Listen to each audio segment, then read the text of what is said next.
Hello and welcome to VIP Boxing's Bell to Bell podcast, and we're on episode 59. Yep, we've survived quite a while now. Some podcasts come and go, but my co-pilot and myself, John Evans, keep going. Are you okay, John? I am, Steve. I am. There's always something to talk about, isn't there? There is always. Even when you think usually a quiet time of year, we come up with stuff, and there is topical stuff as well to talk this week.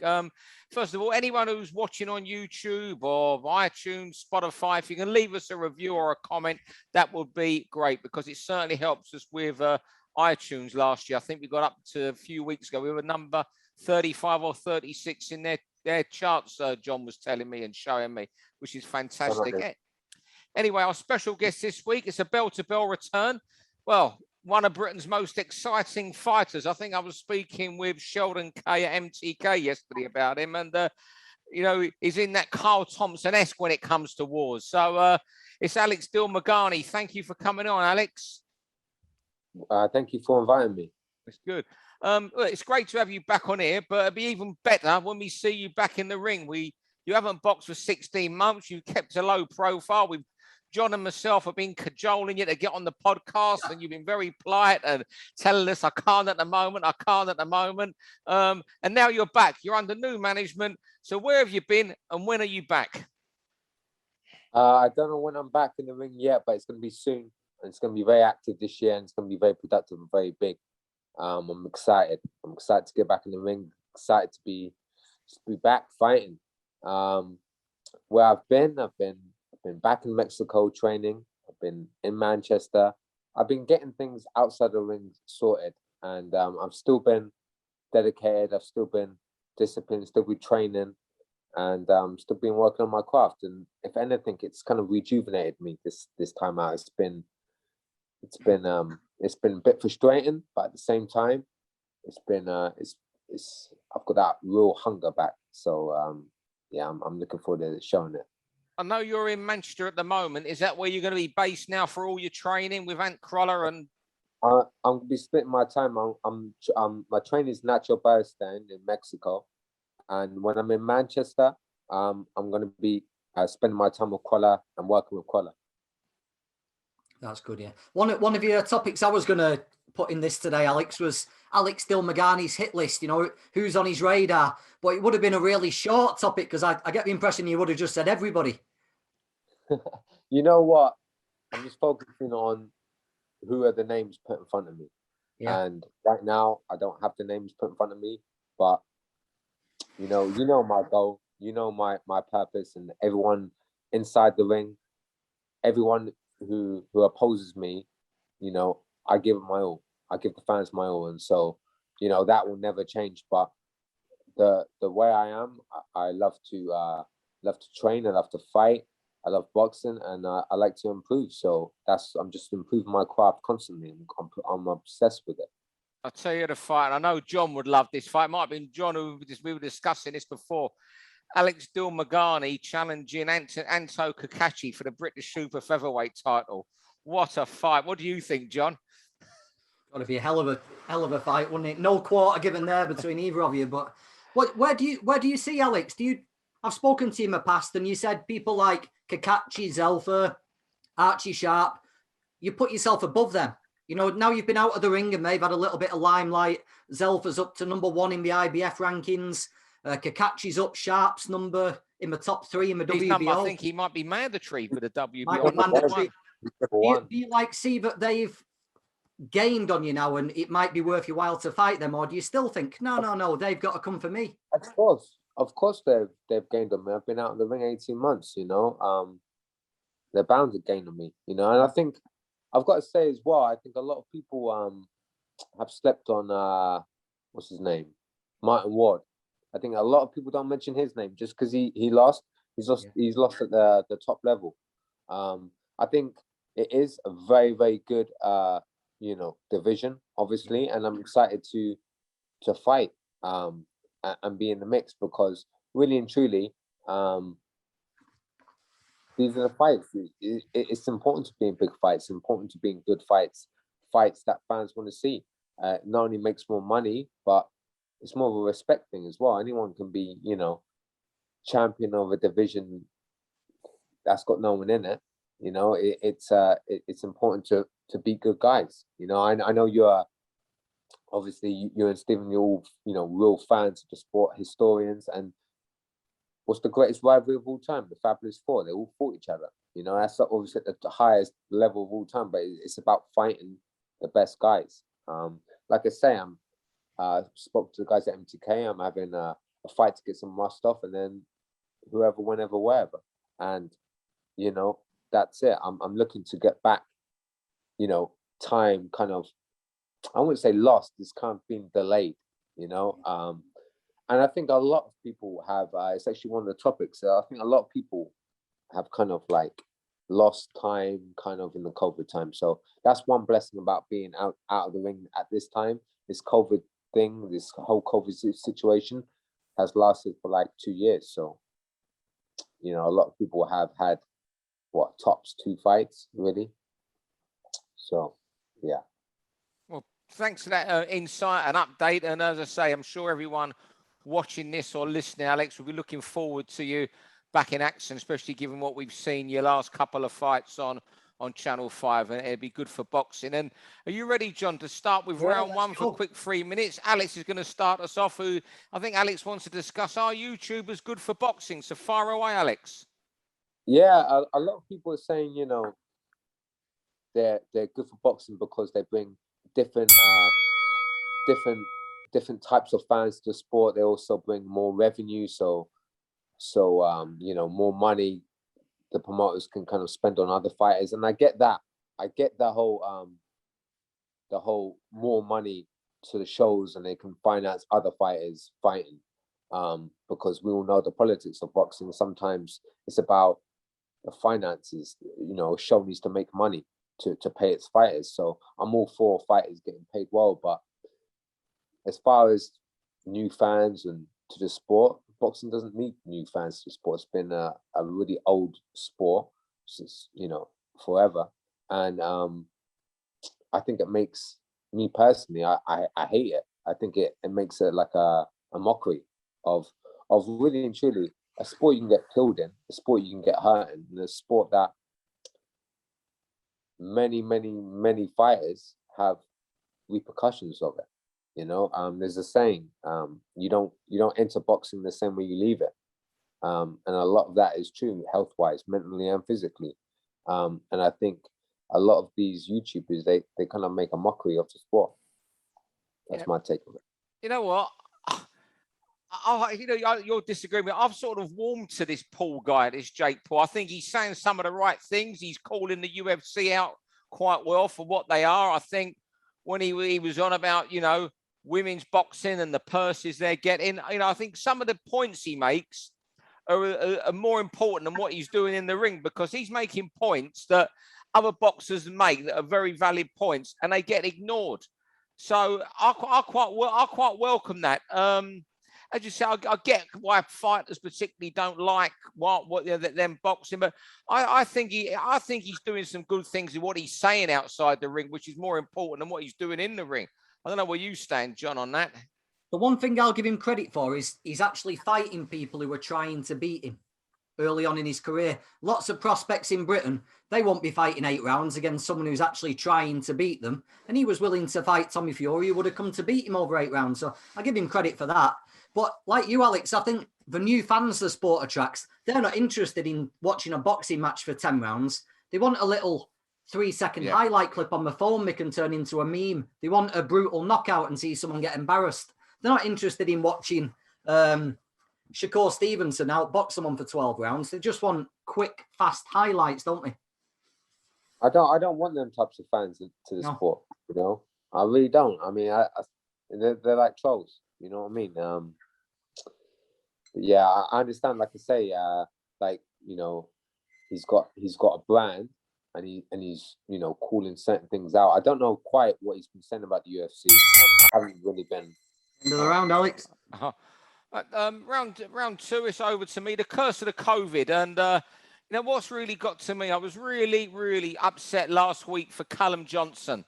He was due to fight Joe Smith for the Americans WBO light heavyweight title in Verona, New York this Saturday. He'd been training for, since well before Christmas, and suddenly it's pulled from him because of COVID. And you think a guy like him, who's been a good pro, had some great wins, and when he fought Beterbiev, he might have lost in 4 rounds. He gave his all that night. I mean, that was a proud challenge. I think he dropped Beterbiev in the 2nd round, and Beterbiev was hurt when he went down. He got up, he recovered, but he was hurt. That wasn't a flash knockdown. And I just think, poor guy like Callum, where does this leave him now? He's 36 years of age. He's not going to get that chance because the WBO are going to order the mandatory. He's almost banking on Anthony. His only chance of getting a world title fight now is Anthony Yard beating Joe Smith Jr. when he gets his mandatory challenge, and then getting first defense. And I think, the effect we've got people there's I think the worst example of what COVID's done to a fighter. I just get, your opinion, particularly, Alex, on this, the curse of COVID. Yeah, I mean, it's a crazy thing because, you know what? I'm kind of in the middle with everything COVID related. Like, I'm starting to switch off the news now because you get conflicting things, and some people get affected by it, some people don't. And even in boxing, even if you're not affected by it, if you're positive, you don't fight and you don't get paid and all that time sacrifice. Like, it's not guaranteed anymore. Like, it's not guaranteed if you have a fight date that you actually fight, because if you get positive test, then you can't fight. It's hard, and I feel for CJ. He's a really good fighter. He's got a hard punch, and I agree. I actually saw that fight the other day for the first time against Beterbiev, and because I saw Beterbiev's last fight, and it kind of rolled on to the next one on YouTube. And CJ put up a hell of a fight. He's got a lot of power, but hopefully he'll come back. Hopefully he will get his shot. He just has to, stay in the gym. He has to just stay disciplined and focus on what he can focus on. Yeah, I think up until this point, Josh Warrington was the guy who suffered most, wasn't it? But the way the cards have fallen, Josh has ended up getting a shot at his old title and might end up back exactly where he was 2 years ago. But poor Callum, it's going to be difficult. He's in the who needs him club. He's going to get his shot overtaken by Yard, and then it's just, if Yard can do it, Callum will get a shot. If not, he won't. Yeah.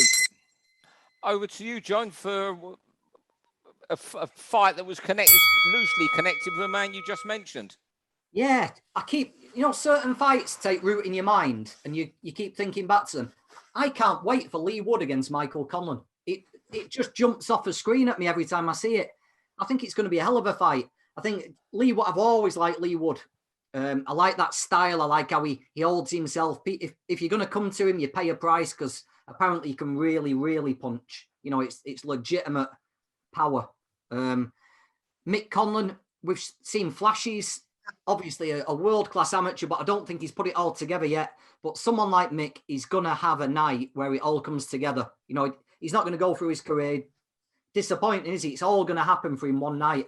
The atmosphere in Nottingham is going to be incredible. The Irish are going to take over. I just think we've got a true boxer versus puncher fight here.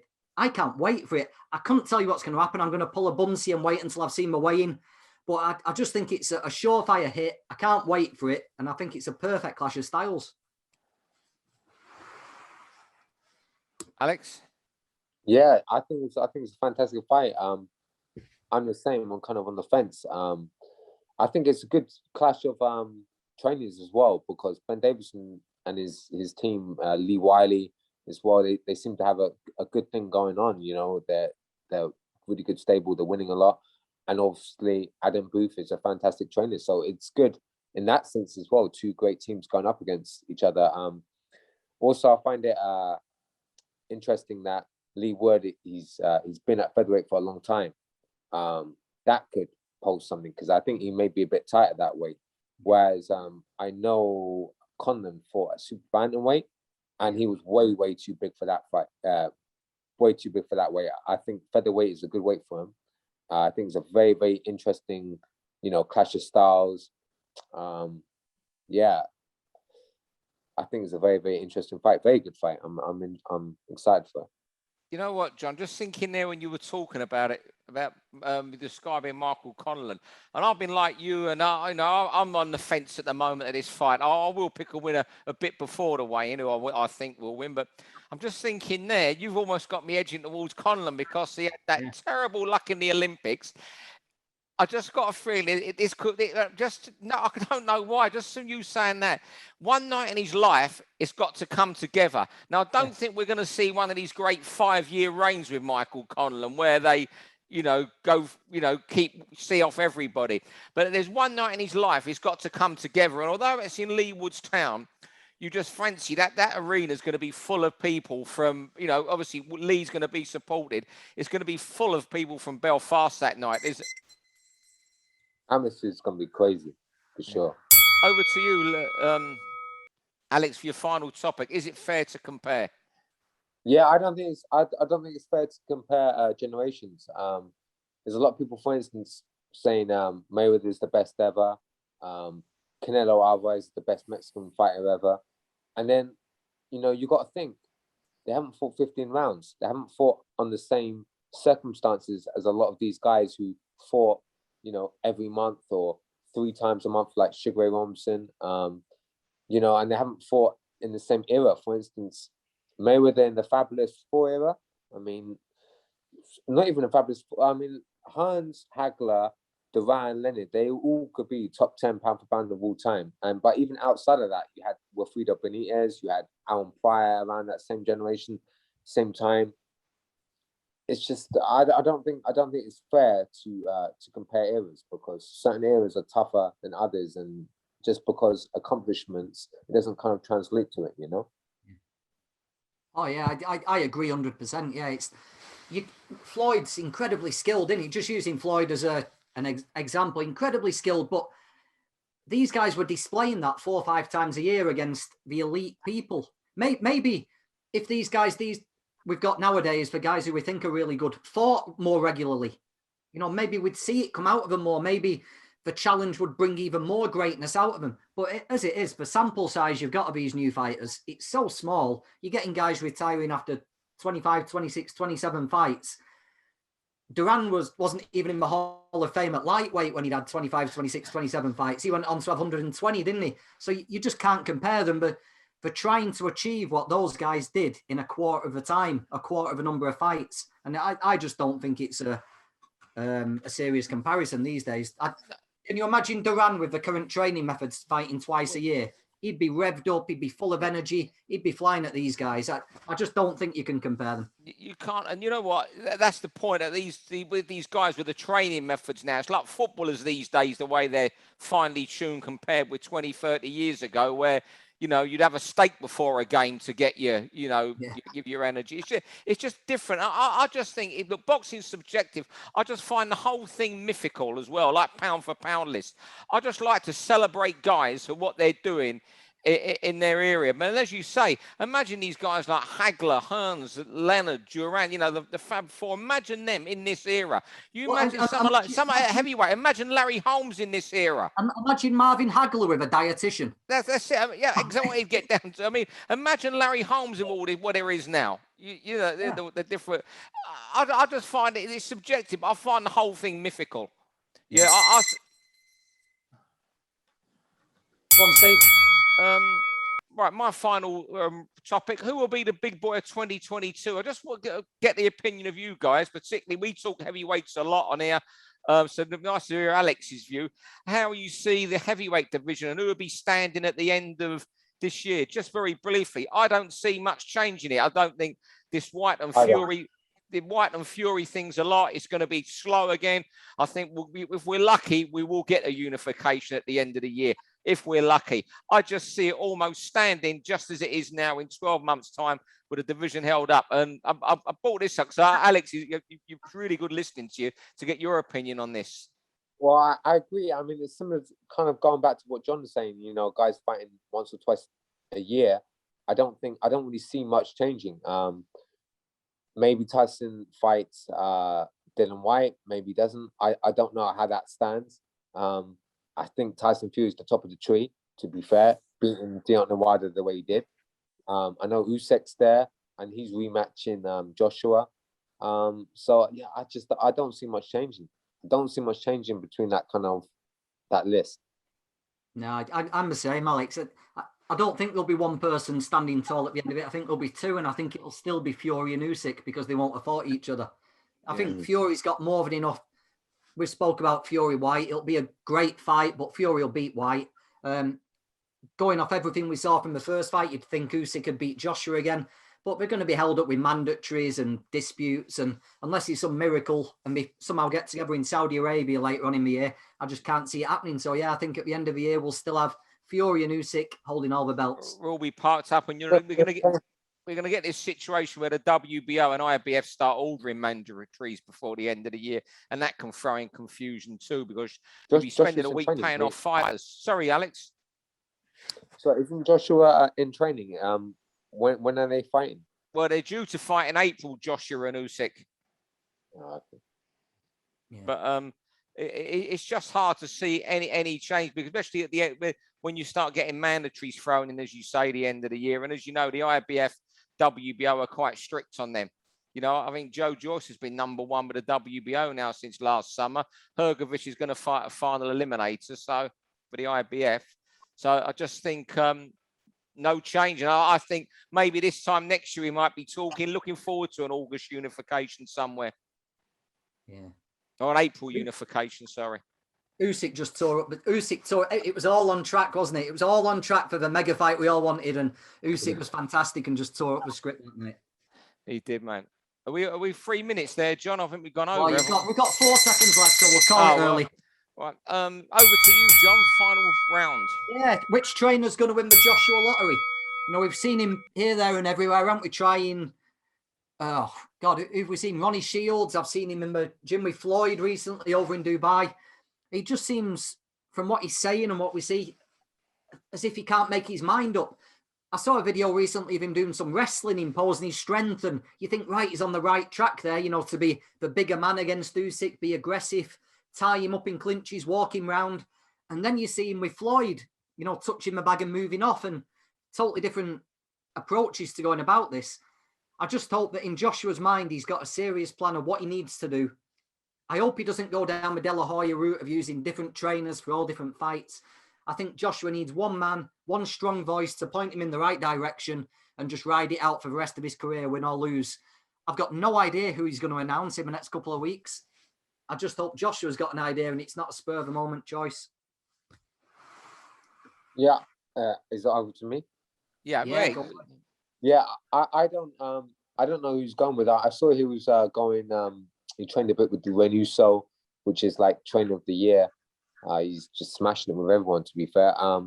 And going around places. But like you, when I saw that wrestling clip, I thought, yeah, nah, that's good. You know, he's gonna manhandle, because he can't box. Usyk is a superior boxer. Joshua's a good, you know, very good boxer, obviously, but Usyk is a very, very highly technically skilled fighter. It makes sense to impose his weight, impose his strength, and turn it into like a street fight almost. And I think a change of scenery is good, you know, to get him into kind of that mental approach on what he's going to have to, you know, like going back to Hagler when he put himself in prison, you know, turn it street. But I don't know what trainer is going to be good for him on that. You know what? I wouldn't be surprised. You say he's so indecisive. He appears indecisive. You know, we're not in his inner circle to know what he's thinking. But I wouldn't be surprised if he just thought, sod it now for this Usyk rematch. I've got to stick with Robert McCracken and maybe not have John Fernandez and Joby Clayton in the corner. If Robert, I don't think Robert's too enamoured by him. Well, I'm guessing he wouldn't be. Yeah. Because I think you're getting to a stage now. You're 12 weeks out from the Usyk rematch. That's not a lot of time now. There's plenty of these gun for hire trainers who are good trainers. Buddy McGirt has been mentioned.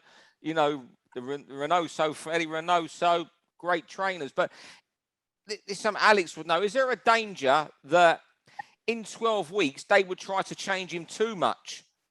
You know, how much can you change him in 2 weeks in 12 weeks to prepare for Usyk?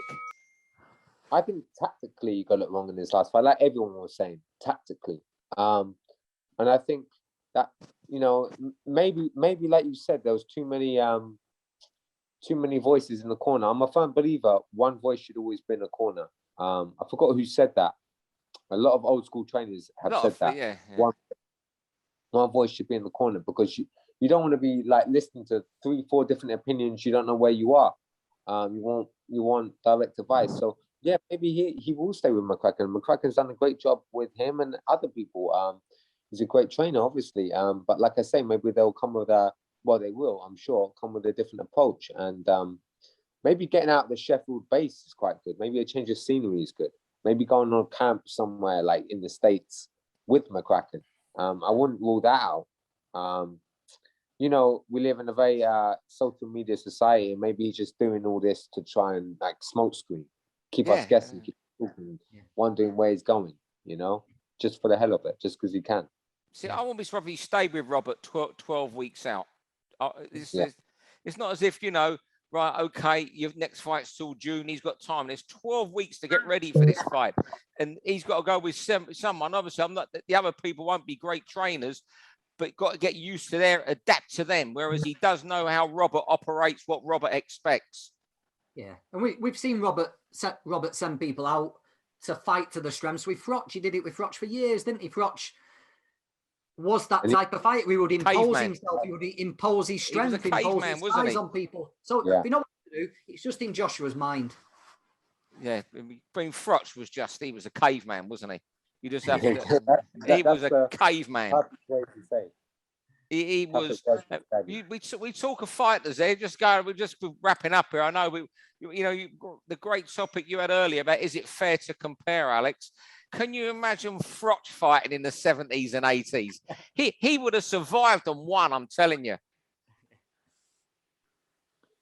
Like I say, you shouldn't compare generations. I don't know. Yeah, I'm against comparing, but I'm thinking he would have won in that generation.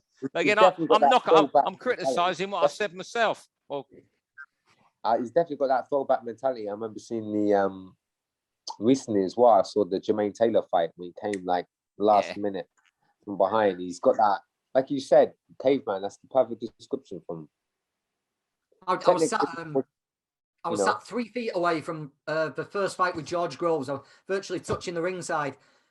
And the 6th round, when Groves was landing every punch in the book, and Groves could punch. I've never seen a human take that much punishment. And how Froch came through that, I will never forget that for as long as I live. That is just an incredible chin and incredible heart, Froch had. There's been so many good fights. Yeah, I mean, I when I was on newspapers, I had some. It was one of those people, Carl. You'd be around, you'd never get close to, but you'd always get to know. And I found him fascinating fella outside of the ring as well. I went to his house in Nottingham one day, and it was just fascinating. It was just a fascinating day trying to get to know. And there was things he was saying there that was just. He just was unboxer-like in his attitude to life with things. I mean, I'm an absolute massive fan of Carl Froch. I love him to bits. Well, there we go. Gone way over on that last round, Steve. Oh, we kept Robert McCracken topical, but Alex Dilmaghani, thanks very much for joining us. Hope you enjoyed that little half hour with John and myself, and I can't wait to see you back in action. Can't wait to be back. Yeah, brilliant. Thanks, Alex. John, as always, thanks very, very much as well. Thanks, guys, for your time. Thanks, everyone, for listening. And we'll be back next week. Have a nice night, guys. Thank you. Thanks a lot. For all boxing info, news, and latest interviews, amateur and pro, across the north, click and subscribe. VIP Boxing Promotions. Also, Twitter, Instagram, and Facebook.